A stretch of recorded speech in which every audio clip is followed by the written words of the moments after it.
সামির শাকিরকে মনে আছে? এই প্রজন্মের কাছে নামটা অচেনাই ঠেকার কথা। ইরাকের সাবেক ফুটবল তারকা এই সামির শাকির। ১৯৮৭ সালে সামির শাকির আবাহনীতে খেলতে এসেছিলেন। সেবার আবাহনীকে লিগ জেতাতে পারেননি তিনি, কিন্তু বাংলাদেশের মাটিতে খেলে যাওয়া অন্যতম সেরা বিদেশি ফুটবলার হিসেবে ফুটবল প্রেমীদের হৃদয়ে জায়গা করে নিয়েছেন সামির শাকির। এরপর তিনি আবাহনী ও মোহামেডানের কোচ হয়েছিলেন। বাংলাদেশ জাতীয় ফুটবল দলেরও কোচ হয়েছিলেন। জাতীয় দলের কোচ হিসেবে বাংলাদেশকে প্রথমবারের মতো জিতিয়েছিলেন সাফ গেমস ফুটবলের সোনার পদক। সেটি ১৯৯৯ সালের কথা, যে সাফ গেমস এখন এসএ গেমস নামে পরিচিত। সামির শাকিরের সবচেয়ে বড় পরিচয়, তিনি ইরাকের হয়ে খেলেছিলেন ১৯৮৬ সালের মেক্সিকো বিশ্বকাপ। হঠাৎ করে সামির শাকিরের কথা কেন আসছে? মঙ্গলবার রাতে ৪০ বছর পর বিশ্বকাপের চূড়ান্ত পর্বে জায়গা করে নিয়েছে ইরাক। ১৯৮৬ সালে সামির শাকিরের ইরাক খেলেছিল প্রথমবারের মতো বিশ্বকাপে। ৪ দশক পর ইরাক দ্বিতীয়বারের মতো খেলতে যাচ্ছে বিশ্বকাপে। বাংলাদেশের মানুষের সামির শাকিরের কথা মনে তো পড়বেই। ১৯৮৭ সালে আবাহনীতে সামির শাকিরের সঙ্গে খেলতে এসেছিলেন আরেক ইরাকি ফুটবলার, নাম করিম মোহাম্মদ আলভি। দুর্দান্ত গোল স্কোরার ছিলেন এই করিম মোহাম্মদ। সেবার সিনিয়র ডিভিশন লিগে আবাহনীর হয়ে ১৩টি গোল করেছিলেন করিম মোহাম্মদ। সামির শাকিরের সঙ্গে করিম মোহাম্মদের অন্তর্ভুক্তিতে আবাহনী হয়ে উঠেছিল দুর্দান্ত এক শক্তি। তবে আবাহনীর দুর্ভাগ্য, লিগের শেষ ম্যাচে মোহামেডানের বিপক্ষে খেলতে নামার আগে ২ পয়েন্ট এগিয়ে থাকা সত্ত্বেও শেষ পর্যন্ত হেরে আর চ্যাম্পিয়ন হওয়া হয়নি তাদের। ইরাকিদের নিয়ে গড়া আবাহনীর বিপক্ষে মোহামেডান সেবার খেলিয়েছিল ইরানি ফুটবলারদের। ঢাকার ফুটবলে ইরাক ও ইরানের ফুটবলারদের দ্বৈরথ সে সময় ছিল ভীষণ আলোচিত। সবচেয়ে বড় কথা, যে সময় আবাহনী ও মোহামেডানে ইরাক ও ইরানের ফুটবলাররা খেলেছিলেন, ওই সময় ইরাক ইরান যুদ্ধ চলছিল পুরো দমে।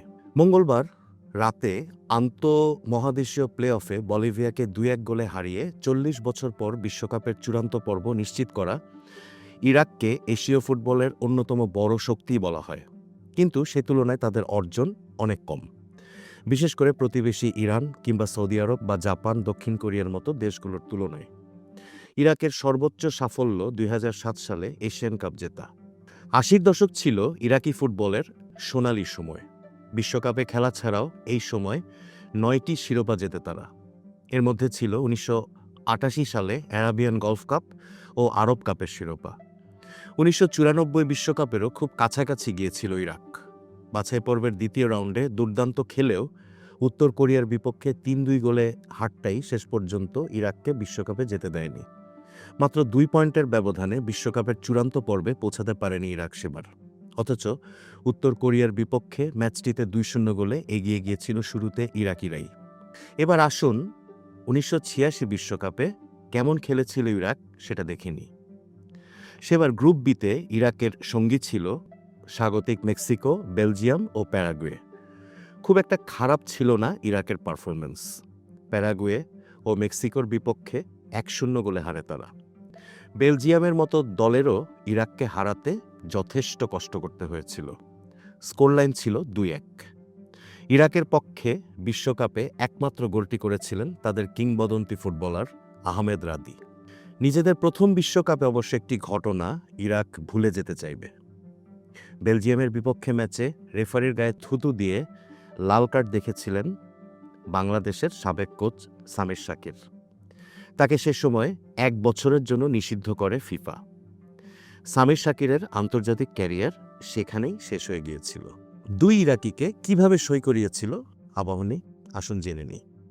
১৯৮৭ সালে ঢাকায় এশিয়ান ক্লাব কাপ ফুটবলের বাছাই পর্ব অনুষ্ঠিত হয়েছিল। মহাদেশীয় ক্লাব প্রতিযোগিতায় বাংলাদেশের প্রতিনিধি ছিল ঢাকা মোহামেডান স্পোর্টিং ক্লাব।